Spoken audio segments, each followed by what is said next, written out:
As the days go on, I get more and more confused about what exactly is going on with the New Orleans Pelicans, especially what exactly is David Griffin doing. So we're going to talk about it right now in the Pelicans Scoop. Grab your popcorn and cue my music.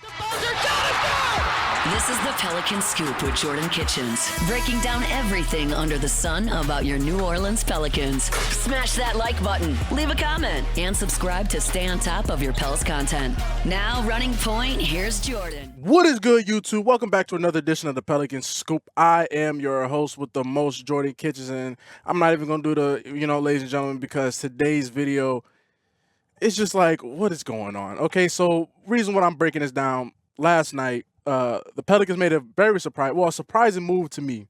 Y'all know I get them confused. Devontae Graham, DeJounte Murray, Javonte Green. Like, finally he's gone, so I can stop confusing everybody's names together. But Javonte Green gets bought out. One of the first players bought out on the buyout market, and he's going to the Cleveland Cavaliers. Now you're like, dude, it's Javonte Green. What are you tripping about? Like, this is, who cares? Like, yes. In the grand scheme, yes. Yes. It is a marginal move. This video is not about, oh man, we lost Javonte, fire everybody. No, this video is not about Javonte necessarily, but what this symbolizes. I'm gonna break that down.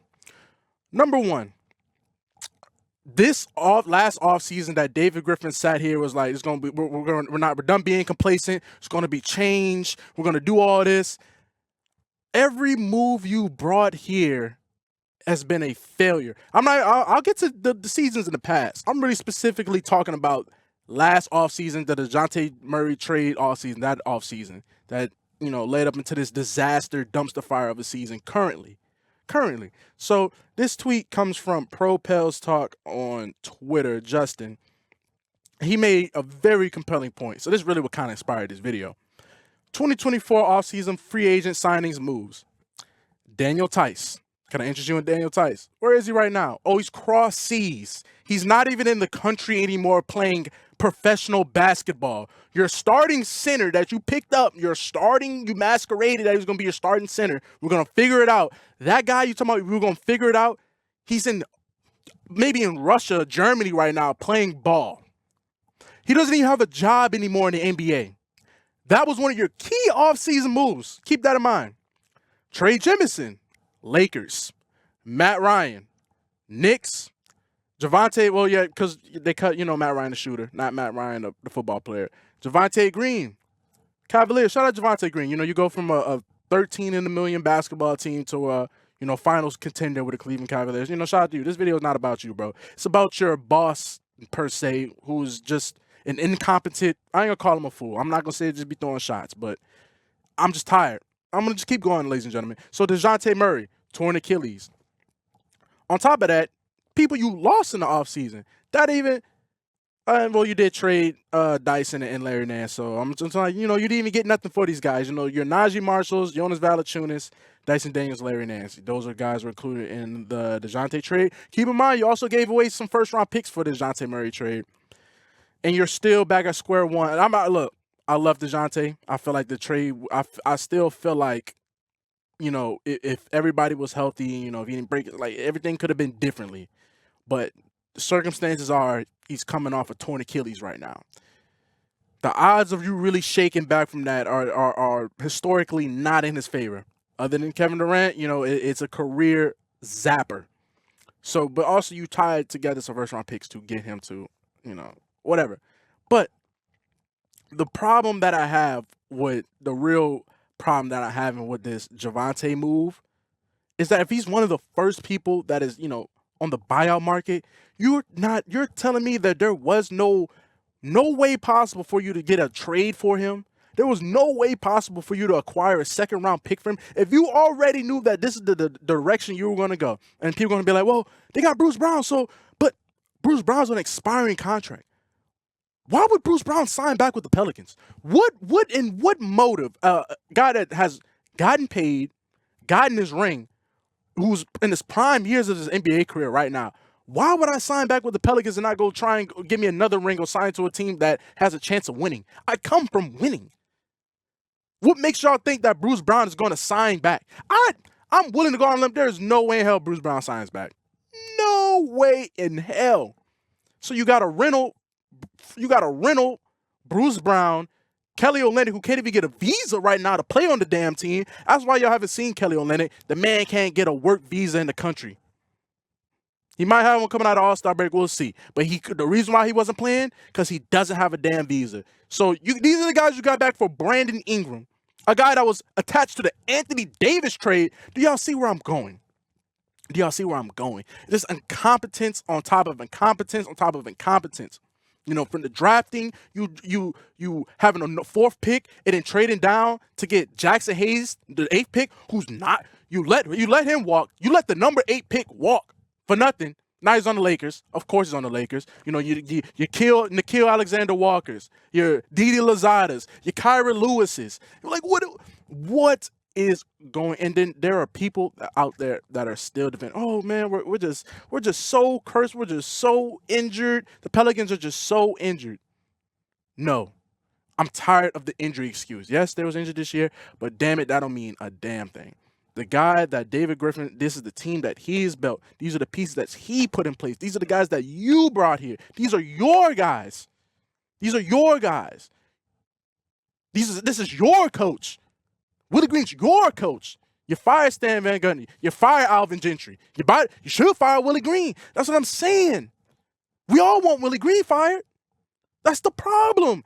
The common denominator in every situation from all these things changing, there's one common denominator. David Griffin.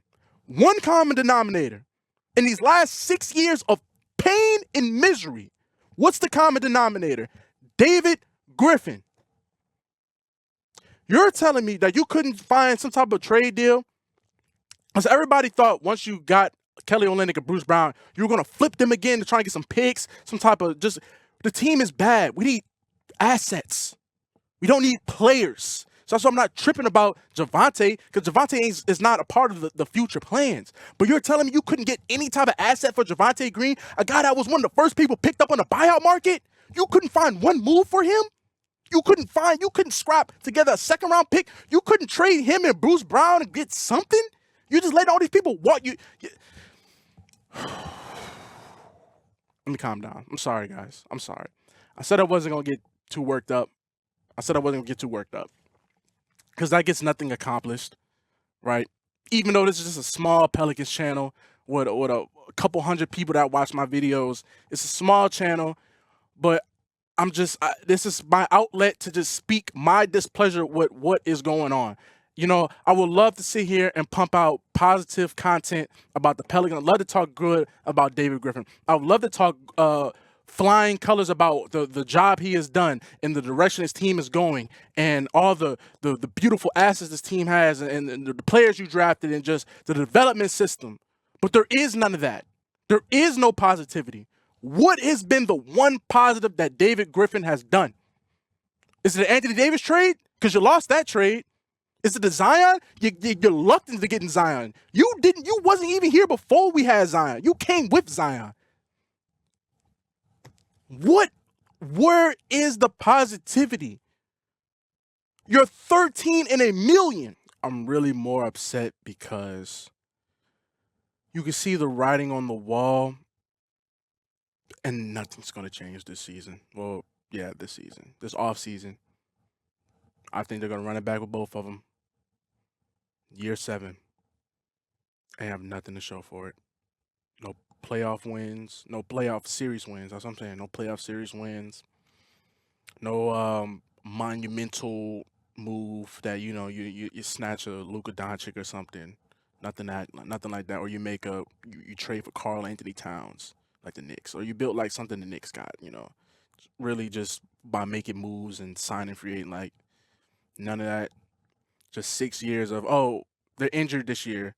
Oh, they're injured this year. That's the problem. Like that's where I really have the issue with, because that is the running excuse that I feel like is just constantly being used, is that the team is injured.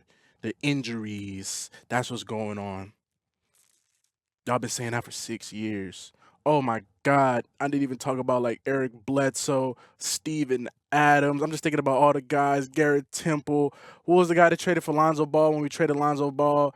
Who's Saturansky? Saturansky! You traded Lonzo Ball for Saturansky! Saturansky! Saturansky! Saturansky. Oh my goodness. You traded Lonzo Ball for Saturansky.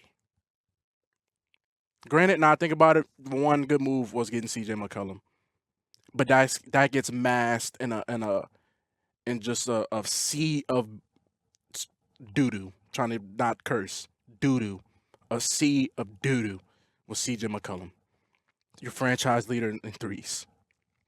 That was a good move, Griff. But every Saturansky, oh my God, bro, Thomas Saturansky, oh my goodness. On that note, I kind of want you to end the video right there, guys. Y'all just let me know down in the comments. Cause y'all, I mean, how do you guys feel? I just want to check y'all temperature. I mean, I get it. This video is not about Javonte. You might see that this video is not about Javonte Green. He is just another stone in this incompetent railroad. You know how railroad tracks have a lot of rocks and stones in it.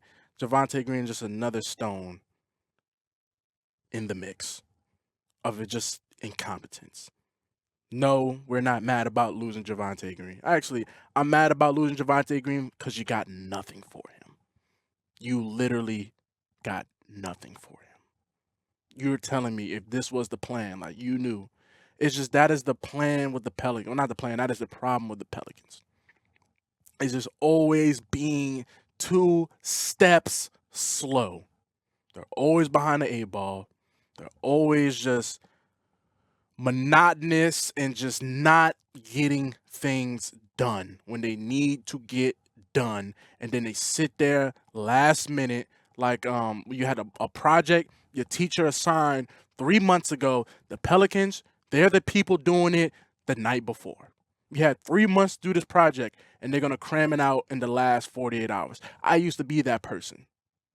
Granted, I grew up and stopped doing that because it's like that's not worth the stress, but so I know hand in hand the type of people that is running this organization right now because it's in your face. Please, people, wake up. Wake up. They raising ticket prices. They're doing all this, and this is the product they're giving. They're playing in you guys' face.